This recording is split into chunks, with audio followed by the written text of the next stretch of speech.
Okay, Oop, perfect. you So need to continue.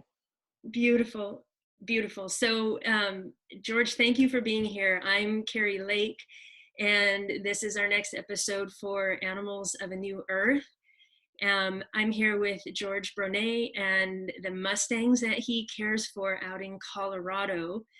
Um, I am I'm just so happy. Thank you so much for saying yes to playing here, George, because what um, watching you and your videos with your horses has um, it's excited me more than I can bring words to, just because I get to watch another human feeling the way I feel working with horses that are that have been through a lot, that have not had good experiences with people, that are just don't have the experience of being connected with humans. And what I see you doing, it just speaks on so many levels that I also love to play at. So I would love to give you a moment to introduce yourself, how you'd like people to know who you are, and then we can go forward. Oh goodness, that's always fun. Yeah. My name's George Brauneis. I usually go by Brauneis because nobody ever gets my name right. So, Perfect. and it's fine. It can be pronounced anyway. It's just a name. What's in a name after all, right? Yep. Um, so I'm here in Western Colorado, in the heart of Colorado wild horse country. I've got 3 horse areas north of me and 1 south of me. So I can be to any of them on a, furthest one away is a 4-hour drive. The closest one's probably a 2-hour drive. So, wild horses are in my backyard, and no one thinks twice about a 2-hour or 4-hour drive when you live in Western Colorado. That's just part of life out here. Yeah. Uh, at the moment, I've got 16 Mustangs at my ranch. 6 are mine, and 10 are here on various under different agreements. I've got some that are just boarding here. I've got some that are here for rehab. Some I'm fostering. So it's kind of a hodgepodge of things. But I leave things as non-structured as possible. The Beautiful. horses do have shelter here, and there's another shelter over here, and they've got 5 acres to be out on, other than a couple of horses that I may be working And with. they've got some cottonwood trees up and coming. Up and coming cottonwood trees somewhere over there, which will provide more shade for the horses. But the horses do not go into stalls at night. They aren't put in a barn. They 24/7, they have free range of the 5 acres. And I'm going to open that up to probably another 2 or 3 acres. So they'll have 8 acres, and it ends up being dry lot. Horses can be hard on the ground, but at least I control 100% what they're eating. I know what they're eating. So, Beautiful. and so multiple personalities. The youngest horse here is 4, and the oldest is 20. So, Amazing. and there goes Shadow. There they go. So So, anyhow, mhm. the horses that come here are, hi Kira. The horses that come here are horses that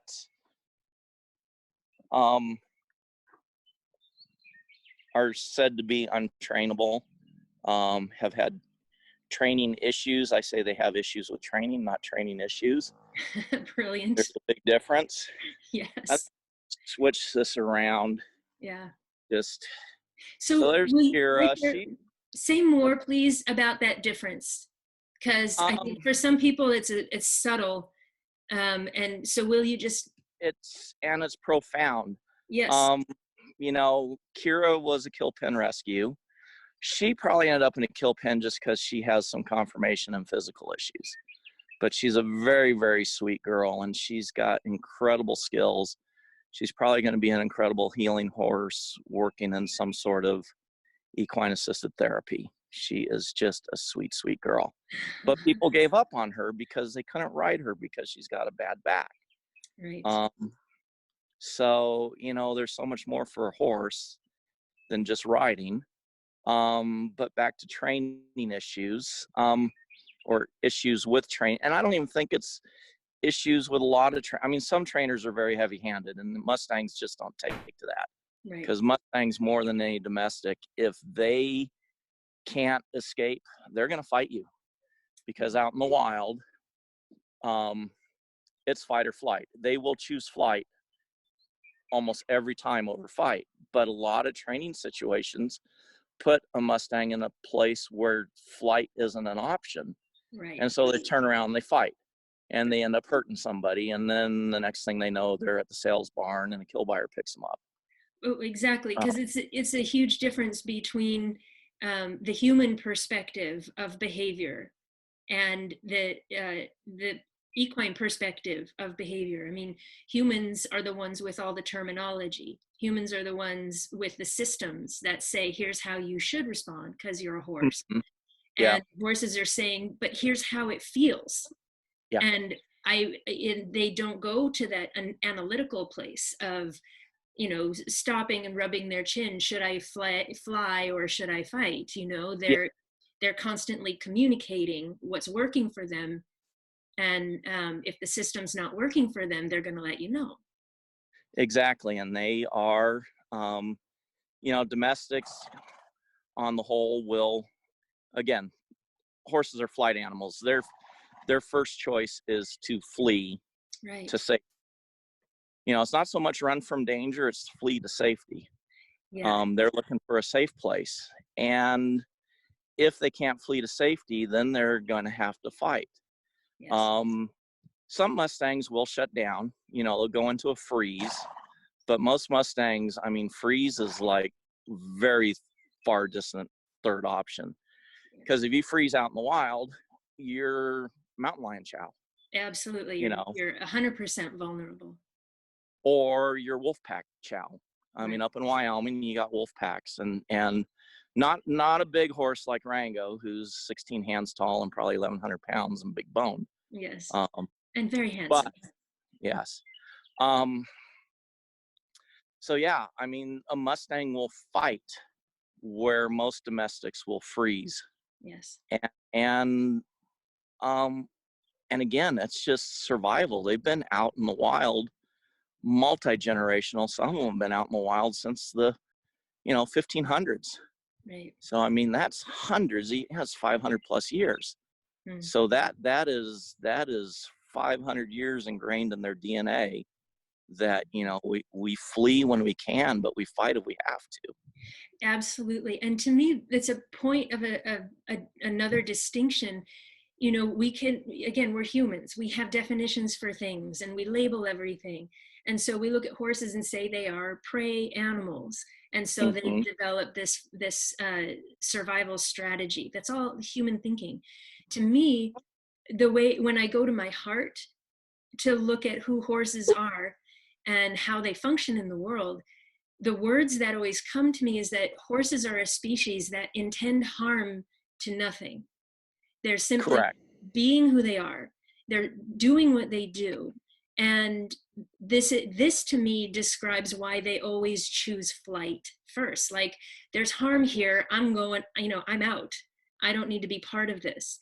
And of course, translating that to survival, of course, that means, there's a predator coming to take the body for food. I'm out.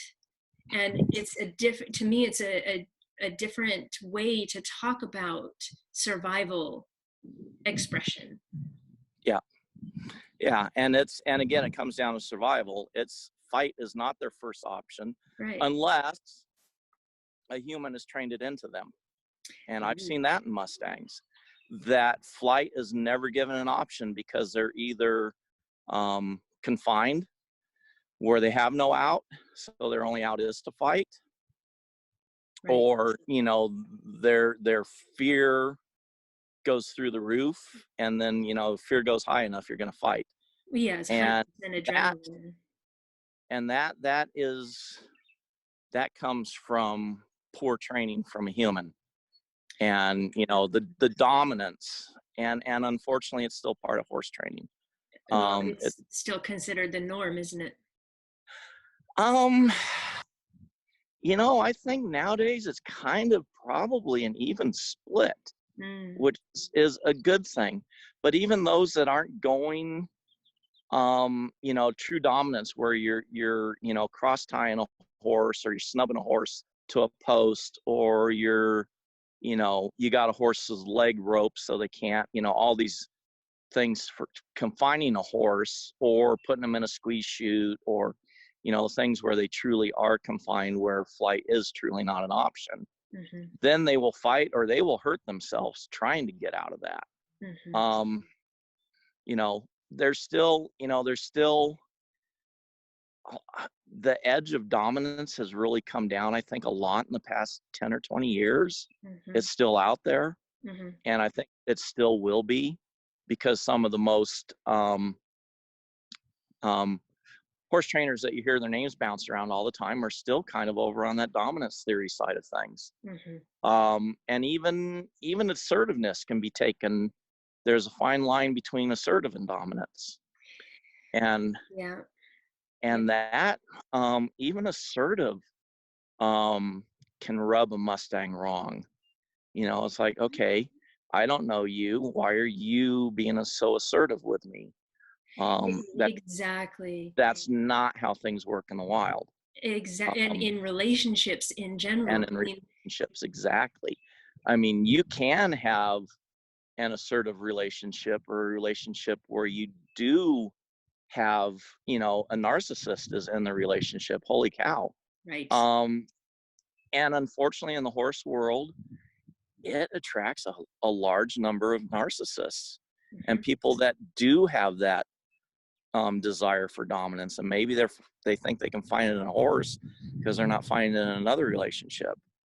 Big But time. Well, and because horses have this presence and consciousness where they truly intend no harm, they are mm-hmm, constantly this communication of, here's how it feels to be me, show me about yourself. And mm-hmm, there is an absence of threat just in their very presence, unless you bring it to them, and mm-hmm, then you're going to get to experience their response. And I think humans that are consciously or unconsciously looking for control, looking to avoid themselves, are often drawn to horses. I mean, I've been there myself. I've gone through that, and this is a huge part of what my journey has taught me with horses is, where I have been avoiding myself, and they constantly show up asking, who are you now, who are you now? And the moment I'm willing to be honest with myself, they show up right next to me and say, okay, there you are, this is where we feel good together, this is safe. And safety is that presence that you feel, where you don't feel like running, you don't feel like fighting, and you're open to something else happening next. yep. And that's, partnership and friendship. Let me walk out here. So there's Clarissa. She's 20 years old, Hmm. one of my two old ladies. But if you go out here, you know, I'm looking out here. We've got a couple horses laying down. Hi, Kira. How are you? And you've got a lot of horses just resting and standing together, but they are together. They are not a one of them is physically touching another. Mm-hmm. Yet they're touching each other Mm-hmm. energetically.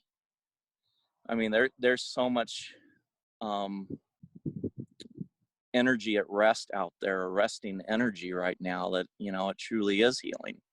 Yes. They're deep within that parasympathetic. They're resting, and they're digesting, and they're healing right now. And 80% of the time, a wild horse, hi Kira, Mm-hmm. that's what they do 80% of the time, unless they're moving from point A to point B for food. Mm-hmm. Um, And again, they got an incredible energy reserve if they need to, so they can run away, so they don't have to fight. And they're not using that because they want to keep that reserve. And they're not thinking about it. They're not Right. premeditating and planning that maybe at some point, my boss is going to come and I'm really going to have to dance. It's not like Mm-hmm. that. Again, humans unconsciously project human analysis onto animals in order to understand the animals' ways of being and how to interact. But really, the horses especially are an invitation to feel your own response rather than come up with something based on what we predict might happen. And that's the beauty of horses. Like you said, they rest until they move. And when they move, it's because they feel that there's movement, and now they move. And it's a completely different presence that is constantly healing, simply because it's genuine all the time. Yeah. And again, I think one thing with horses is everything they do it for a reason. Mm-hmm. There's a reason behind it. It's not, people will have agendas, false pretense, what have you.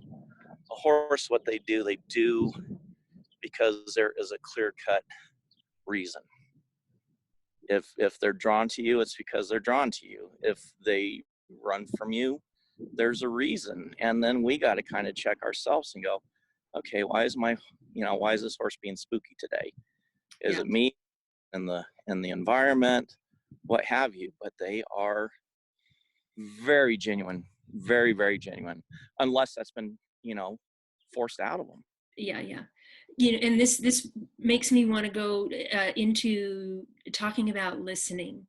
You said a little earlier about how about training. You were talking about training, and that horses have problems with the training there, and that there are people that are using dominance in their training still. There's a huge difference between bringing training to a horse and listening for how we can work together. Mm-hmm. To me, the listening, the conversation I want to bring into the world is all about listening, what listening is, what it feels like, and can we share our listening in a way that doesn't necessarily require words. Listening Right. doesn't necessarily require words, although humans use a lot of words. I find it rather ironic. But what prompted me to want to have this discussion with you is the video of you with Ms. Bailey's from a while back, if you're all right with it, I want to put a link to that Right.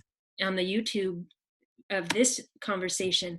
But watching that, you were 100% listening, and you were moving, your body was moving because you were listening. To me, that video is a profound opportunity to be a teaching tool, because what you made available is the visual along with the sensory, along with the decision making, all evident in one video.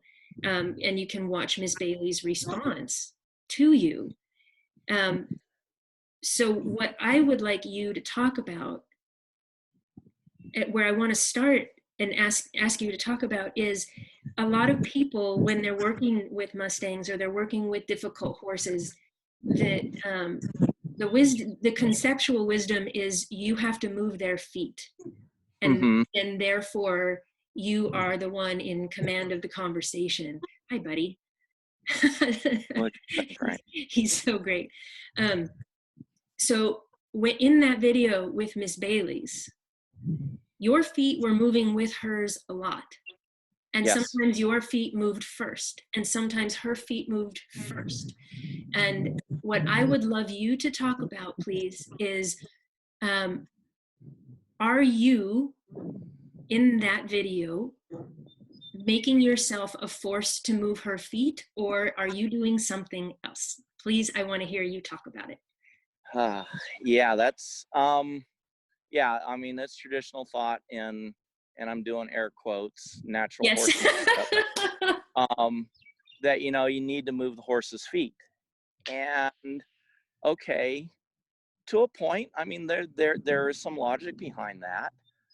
But when you watch, and I'm fortunate to have a herd out here that, I can come out here and have lunch and just watch the herd, or I can, in the evening, I can put my feet up and have a beer and watch the herd. And that's one of the things that I've always been interested in, moving the feet, who moves feet first. Um, you know, when there, even if there is a little spat between a couple of horses, um, it's sudden and it's over. It doesn't draw on, that one horse, say, I don't know, Clancy gets upset at Lucy or whatever, and he drives Lucy off. And she may take 20 steps, and Clancy's like, okay, I got my point across. I'm done. I don't need to go any further. Mhm. So, this, running a horse in a round pen for 20 minutes, you don't see that in horses. You will see, your feet move, and then I'm done. I got my point across. You don't have to keep, pounding that into the ground over and over again. For me, when I'm slow dancing with a horse, and I like using that slow dancing because it is a slow dance. Sometimes the horse, and I don't need to always be in the lead. Sometimes the horse is like, oh, let's do this. I'm like, okay, I'll go along with you. And then it's like, oh, well, let's try this. But a lot of it is just kind of it's a dialogue, and the feet are part of the communication. Um, So and when, or it's like, oh, I'm just going to go with you. I'm not, I can still, if I need to, I can drive a horse, but I will just drive them, a few steps, and then we'll work on reconnecting. So I don't know, does that make sense? yeah, it totally does. So you're talking about, Clancy pushing Lucy off, and for whatever reason, 20 steps or 22 steps is enough. And Clancy's like, all right, you heard me.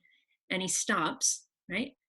As a Mm-hmm. human, as a human being, slow dancing, being with a horse, how do you know when it's enough? When, Right. what does that feel like? Because again, there are training systems with all sorts of analysis, and you got to look at the behavior, and you look at this, and you analyze with your eyes and your brain for when to move this arm or wave that wand or whatever it is. But behind all of that is a feeling. Yeah. It's 100% sensory, feel through the body. And so when you're with Miss Bailey's, and she puts her right foot forward and shifts her weight to that right foot, how do you know whether to lean back or move with her, move your foot? What does it feel like? Can you find words for that? And that is always kind of the fun challenge, because I had found one of the roadblocks I needed to overcome Mm-hmm. was to be able, and I call it thinking without words. Mm-hmm. And now having to put words back into, and even thinking without words is, you're not thinking in your brain, you're thinking in your gut, or you're feeling in your gut. Perfect. And it's energetic. It's almost kind of like use the force, Luke. Um, for lack of 100%. it it yeah, I don't have lightning bolts coming out of my fingers, and I can't lift a TIE fighter or whatever, but there there there there's that perception that, I think George Lucas was on it, and I know it kind of goes back to ancient Chinese medicine and utilizing qi and all of that. But Mm-hmm. yeah, there's definitely an energetic feel, and you just feel it. Yes. And words really get in the way of it. Yes. And Absolutely. so and horses aren't thinking in words. I mean, animal communicators can, horses can use words. I mean, I've seen studies, and I mean, this is a scientific study, so I Mm-hmm. know it's a lot deeper than that. But horses can understand I mean, as many words, if not more, than a chimpanzee. Mm-hmm. So it's like, yeah, they know words. They can, an animal communicator can translate from images and feelings into words and all of that. Mm-hmm. But when it comes down to the root of it, it is, horses, every action they have is based on how they're feeling. And so, how much of that horse is in the present, the here and now. People always talk about, well, horses are, in the present, they're in the here and now. And I'm like, yeah, they are, unless they've been traumatized or been seriously messed up by another human. Right. Then we've got layers and layers and layers of stuff we're going to have to feel our way through, not think our way through. Precise. And that's, you know I think in one way I'm fortunate. I'm a lefty, so I mean my brain is flipped anyhow, Mm-hmm. so I'm more on the creative, the music side, the art side, the feel side. So I'm a lefty, and I consider, growing up, it was kind of, geez, why am I a left-hander? Everyone else is right-handed, and I'm trying to learn things, and it's just, and then, yeah. So, but, down the line, it's like, oh, wait a minute, this was a gift, Mm-hmm. being left-handed, my brain is flipped. And it really helps. And I think that was a gift. It helps, I'm keeping the left side, that analytical thinking, you know, scientific side of the brain is not dominant over the feeling, artistic, creative, empathic side. Yes. And I think that does help get into the guts. And again, you're talking masculine versus femininity too. I mean, I think it's a different set too, the whole testosterone versus estrogen. I mean, all the animal communicators and those that are other than myself. So I kind of feel like, well, myself and maybe Mark Rashid, there are very few men that are over here on the empathic feeling side of it. And Yeah. there's probably others, but the ones, I think of, Temple Grand, and I think of, oh, shoot, I'm just drawing a blank. She does the chair challenge, and there's a lot of women working with horses that are in the much more feel side of it and caring side of it and empathic, if not telepathic side of it. But It's so so beautiful. Yeah, it's so beautiful to draw all of that out, and it all to me speaks to the the evolution of our relationship with the horses is about our own self-awareness.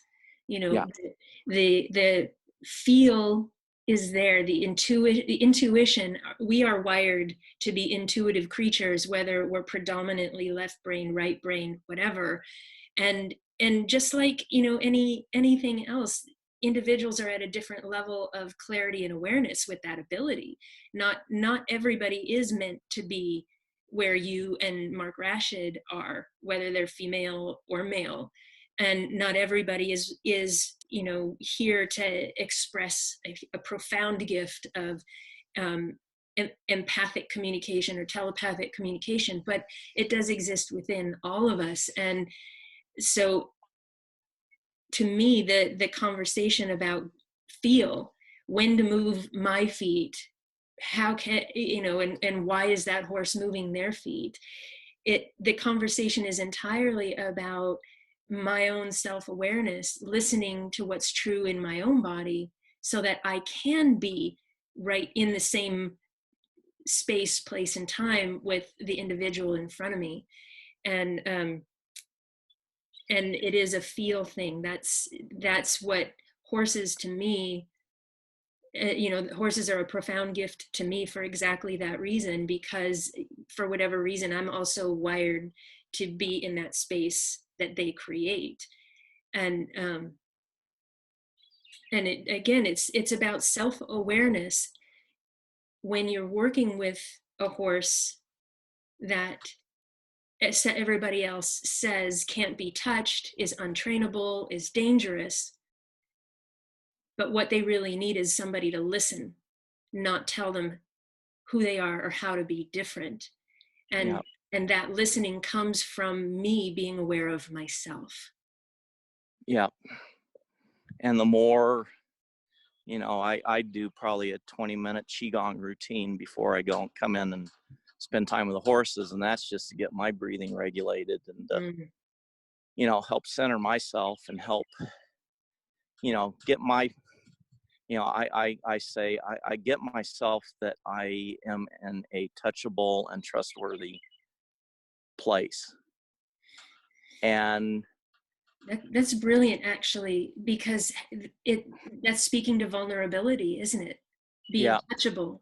yeah, It's like saying, here I am, I'm right here, this is me, see what you need to see, because it's all there, and I'm available to move with you.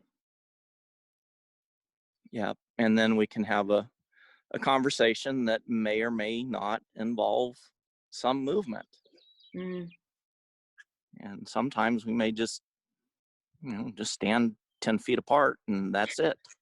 And right. other times I might be, giving them a pretty good, you know, itch and scratch on their neck or their chest or whatever.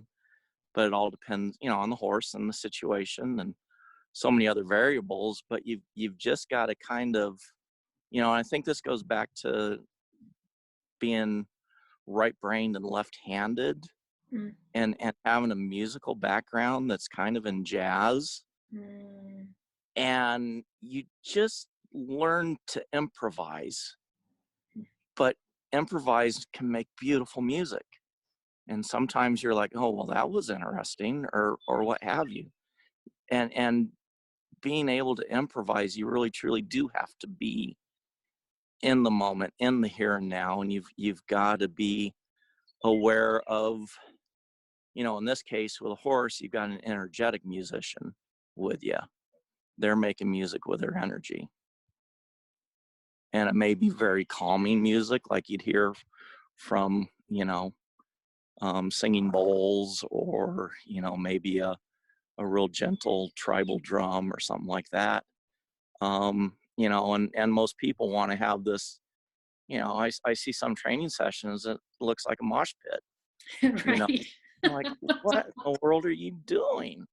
A mosh pit with the trainer and the horse. But I'm like, holy cow, we don't need to be listening to Metallica. So no knock against Metallica. There's times I like Metallica, but not when I'm Yes, training horse, not when I'm working with horses. You exactly. know, if I have background music, it's, singing bowls or tribal flutes or drums or, something more, organic and healing. So yeah, a lot of it is improvisational. And when you're starting with improv, it's kind of simple. And as you progress, it can really become quite a dance.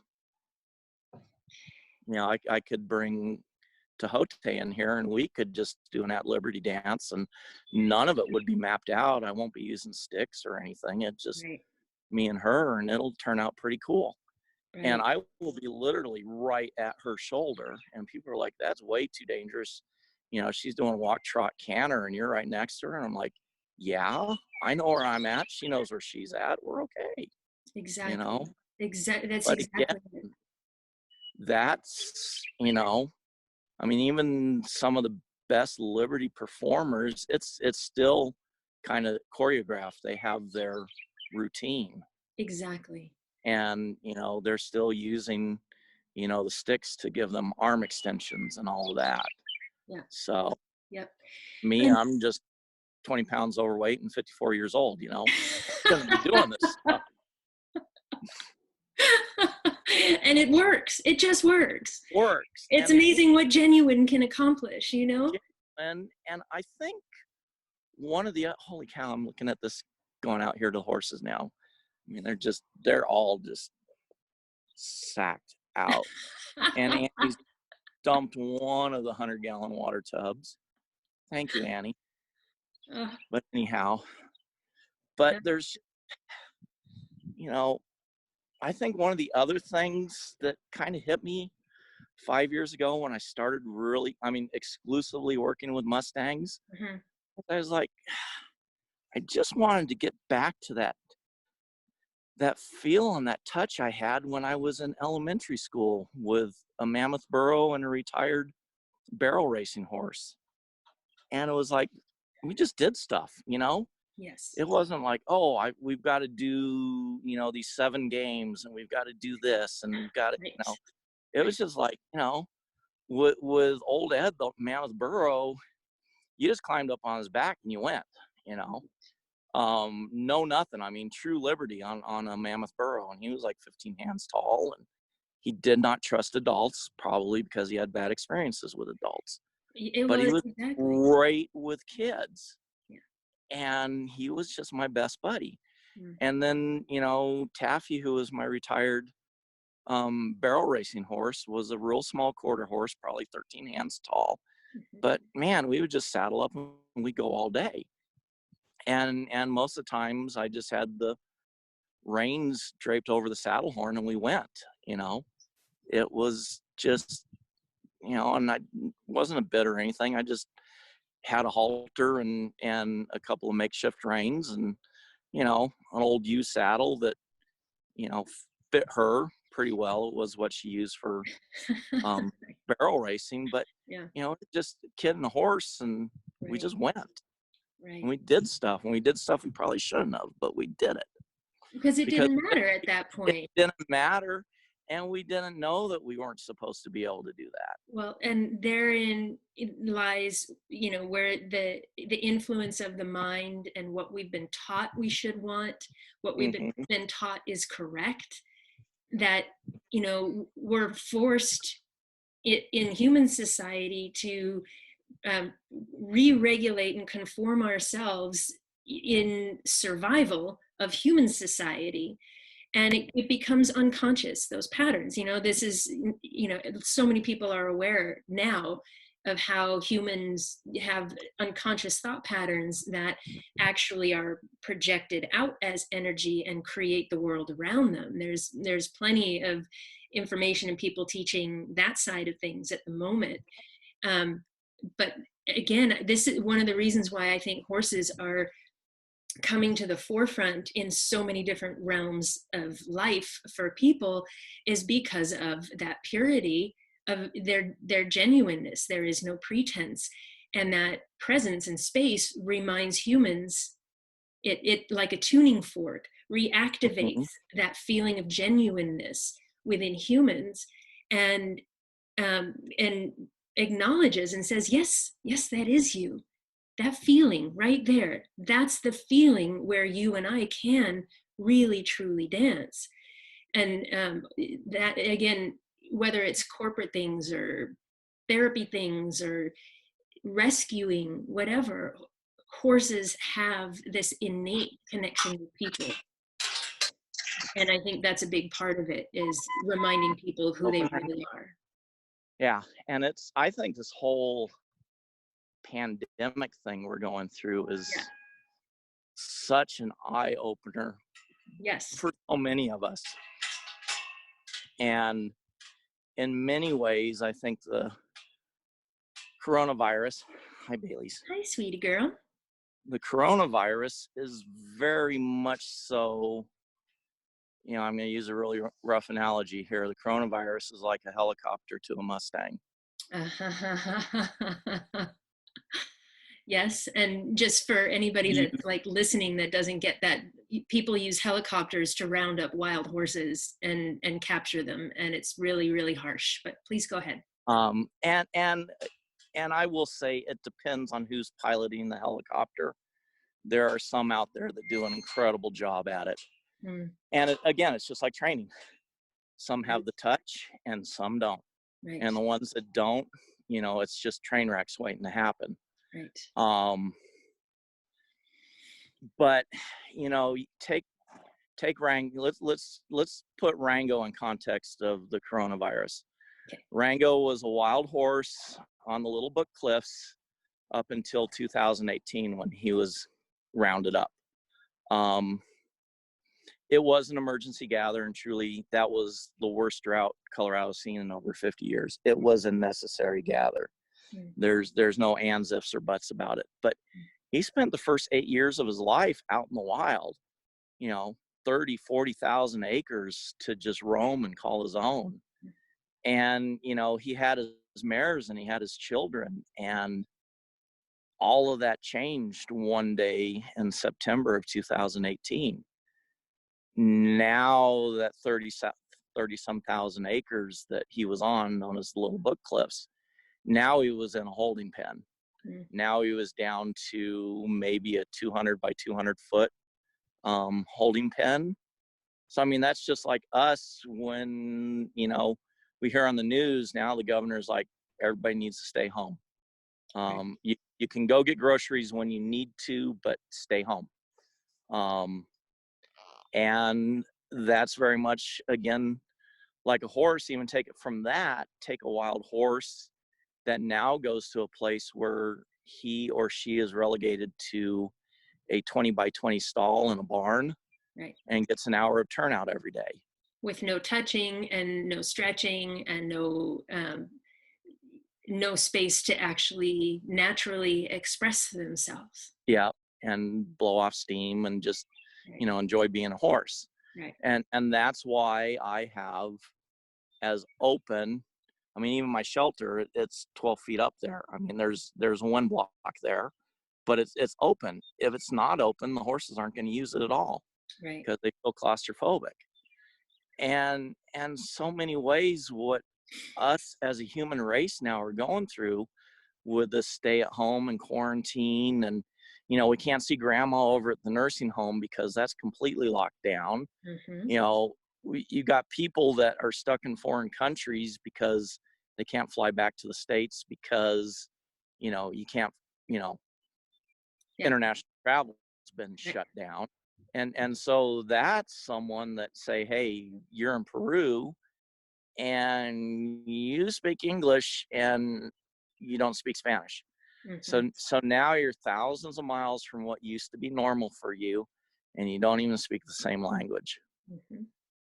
And you're forced to stay in your hotel room or, cottage or wherever you had for lodging. Yeah. And They're so expected that's, to conform. Yes.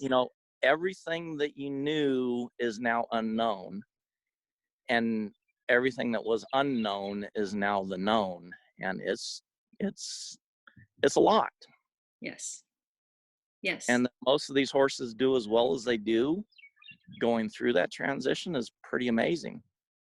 I think a lot of them are doing better than we do with this whole coronavirus thing. Absolutely. Well, and therein too is a big difference between animal consciousness and human consciousness, that, Mm-hmm. animals don't sit all day and ruminate on everything they have an opinion about and whether this is good or bad, whether, so and so in that seat of the office should have made this decision or that, and then spend our, our excuse me, our time in our heads thinking about what we think about, thinking about what we think about, having opinions, and having all those opinions interfere with our gut feel, with our genuineness. And Yeah. horses and animals, on the other hand, they don't spend time making opinions about things. They simply are saying, here's how it feels. Yeah. I'm stressed. This is stressful. This is stressful. But without the opinions, they're also available to adjust to their situation differently than if they were thinking about what could be better. Does that make sense, what I'm It saying? does make sense. And I'll use Rango. He kind of came in as we were discussing this, kind of like Mhm, was affirming that we're onto something here. mhm, But you look at a horse and you look, I mean, he's breathing nice and deep. You see all the way back to the back of his rib cage, he's breathing deeply. He's really in here. But when you look at a horse, their power comes from the hind end and moves forward. Massive muscles in those legs. But all of that, I mean, horse is truly gut first. mhm, Everything is guts, then lungs. So you're talking food, water, air, mm, then heart, because food, water, air all support the heart, and then the mind. And humans tend to go the totally opposite direction. We will go mind first, heart second, food, water, air last. Although mm. any of us after 2 minutes, you go 2 minutes without air, and we're like, well, maybe we need to rethink this. Right. So I kind of, biologically, we need to breathe, and then we need to drink, and then we need to eat. And all of those three, all of that supports, the heart and the mind. But Mhm, it all comes from the gut. And these horses are so, feeling is truly in the gut. Some people say feeling is in the heart. I think emotions are in the heart. And again, I'm no expert on this. I think true feeling is in your gut wisdom. Your heart is your feelings, your emotional feelings. And that's where a lot of people can get messed up because there's a confusion between lust and love. Um, there's a confusion, a lot of people don't understand what passion is. mhm, They confuse passion with lust. mhm, But when if you stay in the gut and those rudimentary foundational emotions, I say you cannot have love without a good gut, and your gut is your foundation. And if you don't have a good gut and a good foundation, your thoughts will collapse, your heart will collapse emotionally mm. and mentally. Yeah, it is definitely the seat of stability in the physical body. Mm-hmm.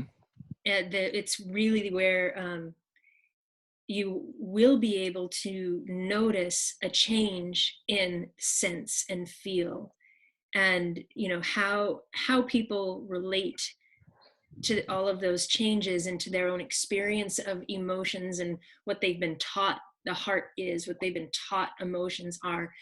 It's always going to come back to the physical body because we're physical, so are horses.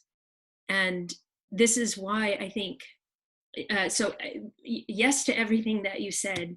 And the more we each spend time prioritizing our own awareness for our gut, for our heart, for our awareness of how our senses provide us information and communicate, that's where we can actually show up and be genuine, because we're no longer hiding in our mind from what we actually experience and what we actually feel. And that this is why one of the things I love to share with people, like to help their mind, is watch your mind, find the body, because the body's the part of you that is in the present moment. Whether your head is there or not, your cells are actually right here all the time. And so when you make the priority of being aware of what your body is up to, then you can be congruent. You can be present in the here and now. And that's, I think, what practice is like, the qigong and all of the hundreds of different practices that people can do to bring their awareness to their physicality and their actual communication, it doesn't matter what path you take, just take a step and start walking. Yeah. And being with the horses is a sublime way to get experience being acknowledged for who you are and what you do, because they will always recognize your genuineness when you show up with it. Yeah, very true. And just, find something that resonates with you. But again, the better you are at being you, the better you're going to be with horses. And that, the horses, they don't care if you're driving, $100,000 Porsche or $1,000 20-year-old Mercury. They don't. Hypothetically speaking, Yeah, right? well, yeah. I love my 20-year-old Mercury. It's still got 35 miles per gallon, and insurance is $42 a month on it. So yeah, it allows me more money for the horses. So again, priority. Right. But it's they're just kind of, the better you become at being you, the true you, the better the horses are going to be with the true you. Not the pretenses. They don't care what you're wearing, what you're driving. Right. Latest hairstyle or not. Hairstyles have gone out the window the past month or two. Right. And they also don't care what system of training you use, because if you're being genuine to yourself, you're going to choose what actually works, what's actually effective. Well, and if you just take a little time to listen to your horse too, when we're back to listening again. Yeah. If the horses, I see this all the time on these, Facebook forums and stuff. Well, my horse is doing this. What do I need? And it's just like, well, they're telling you something. Just slow down and listen. I'm using blah blah blah method, and my horse wants to jump out of the round pen. Okay, well, maybe look at a different method. Exactly. Let's have a look at that. Yeah, or maybe approach it differently or something, And agendas. Horses, don't bring an agenda. We all want our horses, goals and milestones and all that. I mean, that's very human. Horses just, Hey, sweet girl. Yeah, see, she's still, she's got stuff in her past. And it's okay. It's okay. It's okay. Good job. So there, now she's present. But that was, she comes forward, but she's got something rooted in her past. Because her ears go back. Those aren't angry ears. Those are just, I'm just trying to work through stuff in my past to get back to the present. Yes. And really stepping into the courage. Yeah. And now there's something in the past. She's back there thinking on it. But she's showing up. Yeah. And when she comes back to the present, now she's actually trying to sniff me. Hey, sweetie girl. What a good girl. So again, I can't get it all on the camera. Yeah. So her ears just came forward, and now I'll back out, because I'm like, okay, I'll stand here with you, and I don't feel threatened with her ears where they're at right there. It's like, okay, now she's come back to the present, and now I'm like, okay, I'll move away a little bit. I'm kind of just saying, hey, you know what? I understand you got some stuff going on, and I'm here to help. And when you come back to the present, then I'm going to walk away a little bit. I'm still staying in this conversation, but I'm going to walk away a little bit and give you a little more space. But she's the one that closed the gap, not me. Yes. And that's where the touchable and approachable part comes in.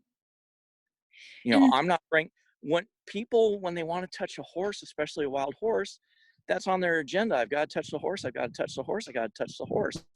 And now you've got like this, the opposite energy being projected from you at the horse. And the horse is sitting there going, well, why the hell do you want to touch me? Why the hell do you want to touch me? Why the hell do you want to touch me? And then they start going into flight. And again, it's like, okay, how about if I want the horse to touch me? And I'm wearing a fire hose jacket in case and Mustangs are very mouthy. But this jacket, if she wants to chew on my arm, since I'm wearing this jacket, that's okay. And most people would say, oh, that's disrespectful. You've got to beat your horse back if they do that. And I'm like, no, you don't. She is so curious. She is so wanting and willing. And I still have that reflex to withdraw. Of course. From that. And that's even, knowing that I need to keep my arm there present and allow her. I mean, that I'm better when I'm not in conversation with another person. Well, of course. So, but again, I mean, at least she's given us some good examples here. Most definitely. And the other thing I want to point out too is when you step back, you are not disconnecting your energy. You're not withdrawing your own presence. You're moving your physical body to communicate, I hear you, but you're not withdrawing your presence. Yeah. And again, it's partly just saying, hey, okay, you're back in, I'm staying here close with you as you're working through stuff that's behind you. Yeah. And this is, behind her in time and emotions, and, something's stuck in her somewhere. Yeah. And she's a kill pin horse, and she was rescued, and bless the two rescues that had her. They really took good care of her. I mean, she is incredible physical condition. Yeah. But she's been to at least 2 trainers.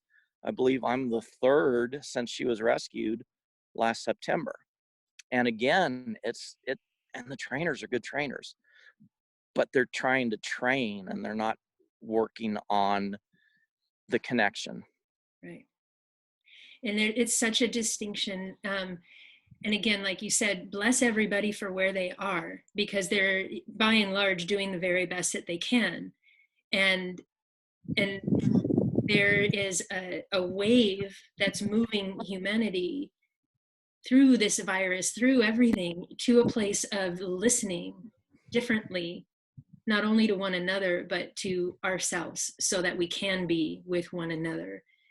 And there's one more little distinction I want to make, and then I want to see if there's anything you'd like to add before we wrap up. But a lot of people, with what you were just talking about with Miss Bailey's, recognizing that she was listening to something in her past, a lot of people would say that that's holding space for the horses. And I bring this up because holding space has become a sort of a blanket terminology. And what I'm watching you do is not holding space. You're actually engaged. You're engaging and you're communicating. You're not putting yourself as some neutral entity that says, you do what you do, I'll be right here. And it's okay with me, whatever you do, but I'll be right here. You're very engaged. You're very present. You're communicating your presence. And that's very different than holding space. Is that how you feel about it too, or is it different for you? Yeah, I mean, there is, when she's working through whatever, her ears are back, not pinned, but back. Yeah. I am just kind of like, okay, I'm here. I'm here. I mean, I'm deep within her energy bubble. Yeah. And I'm, and I'm just going by the heart math stuff of, 25 to 30 feet on a horse and 5 to 10 feet on a human. Right. But I mean, that our energy bubbles are well within each other. So it's like, okay, there's more than holding space here. We're sharing energy. We are blending energy.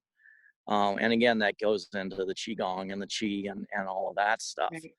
Right.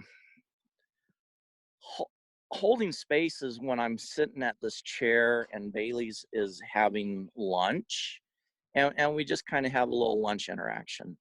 That's kind of holding space. We're just kind of like, we're sharing a meal together. It's kind of like, but if I'm in here, we're having a conversation, and a conversation needs to be two ways. Yes. And a respectful conversation can mean that one or the other is holding space while the other is talking.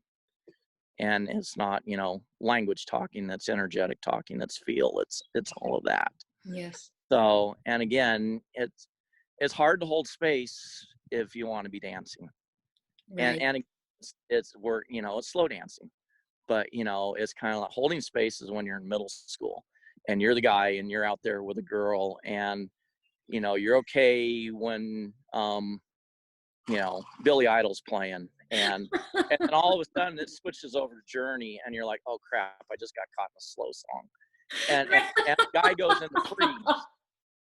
the guy goes into freeze, and now you are holding space, and the girl dancing with is like, dude, what happened? I'm like, I'm holding space, it's a slow song. you know That's awesome. So, again, and then the girl's like, man, you suck at slow dancing. So So I'm it's out. Yeah. so, it's like you still slow dancing is still slow dancing. But, sometimes it's so slow that one of you is holding space for the other. But, it's, holding space is a part of it, but, there's so much more. And there's so many nuances, and it just all, with me, Qigong has really resonated, and understanding the sharing of Qi between beings, and I'm pretty sure that George Lucas based the Force on, Qi. Yeah. He just took it to the Hollywood extremes, but Right. yeah, so yeah, there's so much more than holding space, and there might be times I might come over here and have the mounting block and sit on it for a while or whatever, but I just, there's a time and a place for all of it, but most of the time I want to be able to truly interact with the horse. Which and and it and is a constant invitation for you to bring yourself forward. mm-hmm, yeah. Yeah. And so, well, hi darling, you Sweet came girl. back. Well, I could have this conversation forever, but in the interest of time for today's conversation anyway, is there anything that you would like to share or say or ask before we wrap up for today? Silly girl. I guess put the watch away, put the calendar away, put your agendas away if you're working with a wild horse, and just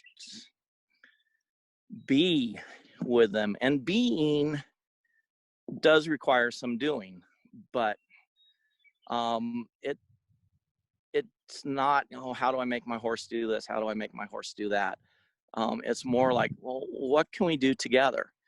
And you can do so much together without having, Miss Bailey's, when the rescues took her to the vet and they had to put her in a squeeze chute to get all her shots and have blood drawn for a Coggins test and, blood work and make sure she was healthy. Their thought was, well, let's get a halter on her so that she'll be easier to handle. Yeah, halter Right. should not be a priority. Earn that halter. So, now I'm having to earn her trust to get the halter off. And because that halter was put on her without trust being earned, it's going to be, a little bit longer haul to get that halter off of her. If the halter was off of her, I'd have her out here for a couple of weeks with the entire herd, because that's what she really needs, is some herd time and more time with the Mustangs. And, I rotate a suitable horse in on a weekly basis or so. And that's why Ryan goes in here now. But, it's, don't, be on that thought of what can I do to this? What can I make this horse do? Is what can we do together? And from day one, from having a wild horse, there's things you can do together. And again, make sure that it's together, because everything, a wild horse, when they're out in the wild, it's about together. They have their bands and they're together. They eat together, they drink together, they seek safety together. It's so they want it together. They Yes. want it a partnership, and partnership is something that, partnership is not a dictatorship. Partnership is a partnership. It's a two-way street. And sometimes you may want to do something with your horse, and your horse is like, not today, let's do something else. And then it's like, okay, well, what do you want to do? What can we do together? And then you do the shift and you do that. Right. And down the line, it'll be the point. It's like, you can just walk up with a saddle up your horse and go for a nice ride. Right. Because they're like, oh, okay, this is going to be fun. But in the beginning, you got a ways to go to get there. And your horse may want to be like, you know what, I just want to, eat blueberries with you or whatever. Exactly. And really sharing food is such, whatever the species is, sharing food is just a fundamental way to express and communicate together. And I not treat training. Right. I will not treat train, because if I treat trained, I have 14 other Mustangs out there that would maul me anytime I went out there, because they would be expecting a treat. Right. But if we share lunch together or we share dinner together, and you're a little upset with Annie over there, oh, better with me? Thank you. But Annie's over there. She's having Annie and her are having a conversation. Yes. So now Annie's moved off. Annie's gonna pee. Don't need to see that on camera. But anyhow, it's you share. It's just like a human relationship. Yes. Now, if you and I were, hypothetically, if you and I were dating, I would not hand you a blueberry every time you did something right. Priceless, yes. Now, we could go to Cold Stone and get a blueberry sundae and share that. Right. And that's a shared experience, and it's a very pleasant shared experience, because we're sharing blueberries and ice cream together. That's pretty high up on the list. Right. But yeah, I don't have a pocket full of blueberries, and it's like, I look at that with horses too. I mean, I understand tree training can work and all these other training methodologies, but they're kind of superficial. They're really superficial. Well, and I do want to just say right there that all the different methodologies exist because they reach human minds at a certain place, right? Right. And there are certain things that are going to unlock a human's capacity to feel, to even be safe feeling, or to even be safe exploring these thoughts, right? So like, it's not to say that dominance is the devil. It's not to say that training is the devil. The whole point to me of the conversation is about recognizing we're all headed to the place of connection and feel and listening. And when you make that your priority, it becomes easier to recognize what method might help you progress. And now, did you see that little conversation between Rango and Annie? Yes. They're between a pen. Rango, that was just a look, and he moved Annie off, and the conversation is done. It would have been the same whether that panel was there or not. Yes. I'm just saying, so that, you don't need to be running a horse around and around and around in circles to get your point across. Exactly. Well, and he's clear in his point, so it's easy to know when it's time to stop, because point taken, right? That's knowing yourself. That's the self-awareness part. Here's what I want to communicate. You've recognized my communication. Thank you very much. Next. And but it is for humans with horses, the dance, there must be a priority of self-awareness in the dance, so that we're not unconsciously putting all the pressure on the horse to figure out what's right and what's wrong, and it's a subtle thing, but it, like you said before, it's subtle, but it's profound. And absolutely brilliant. George, thank you so much for You sharing bet. and Thank you. yeah, for doing this out with the ponies. And I'll look forward to our next conversation for sure. Absolutely. And let me know when your blog, your video blog Yeah, goes live, and I'll make sure to share it out. you got it. You got it. So relevant. My friend, have a beautiful day. I'll talk to you soon. Yeah, you bet. Have a Thanks. great Monday. Yep. Bye bye.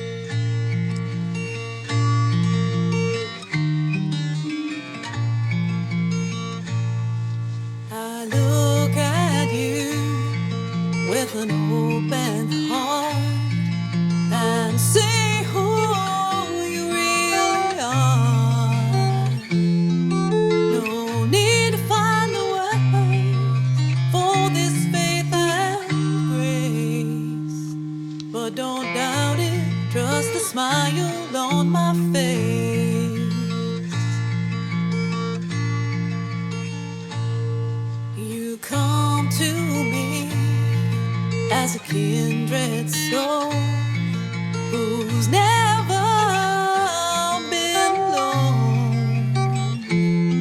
Through dark, uncertain days when you were asking why, I have been the light on the other side. There's a way to live this life, to stop doing and start being, and understand the meaning of the wonder all around. With your spirit in the air and your feet on the ground, the smallest step on the hardest road will lead you where you're meant to go. Surrender to this moment and let yourself be free. The truth is that your story starts today.